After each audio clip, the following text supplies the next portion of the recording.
लोकशाही खाली गेला ना.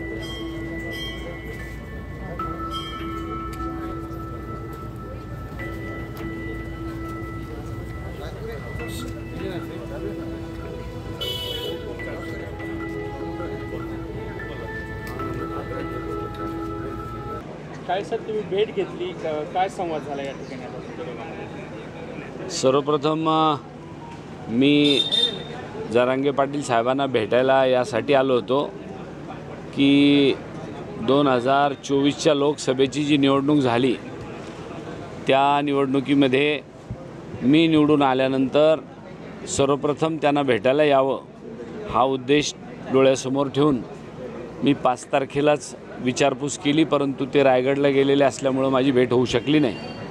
म्हणून मुद्दाम आज दिल्लीहून आल्या पहिल्यांदा जरांगे पाटील साहेबाची भेट घ्यावी या उद्देशाने आज आंतरवाली सराटीला आलो.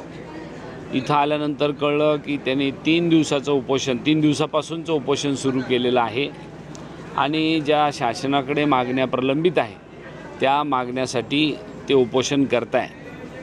तर त्या उपोषणाला सुद्धा त्या निमित्ताने भेट झाली आणि या मतदारसंघाने ज्या ठिकाणी जालना लोकसभा मतदारसंघ येतो त्या जिल्ह्यातच जरांगे पाटील साहेबाचं आंदोलनाचं केंद्र आहे. निश्चितपणाने या आंदोलनाला माझा पाठिंबा राहीलच, तो काही विषय वेगळा नाही. परंतु त्याचबरोबर शासन दरबारी आपल्या भागाचा लोकप्रतिनिधी या नात्याने आम्ही त्यांना भेटून यासाठीच जातो आहे की आपल्याला शासन दरबारी जी जरांगे पाटलाची भूमिका आहे किंबहुना मागण्या आहे समाजाच्या त्या शासन दरबारी मांडायच्या आणि त्या जास्तीत जास्त लवकरात लवकर त्यांना जास्त दिवस कसं उपोषणाला बसवता येणार नाही, कमीत कमी दिवस कसे बसता येईल याचा विचार करण्याच्या दृष्टीने आमचा प्रयत्न सुरू आहे. धन्यवाद. मनोज जरांगे पाटलाच्या आंदोलनाचा तुम्हाला किती फायदा झाला? बजरंग सोनवणे यांनी स्पष्ट सांगितलं मनोज जरांगे यांच्या फॅक्टरमुळे मी निवडून आलो. तुम्हाला काय वाटतं तुमच्या जिल्ह्यातलं आंदोलन?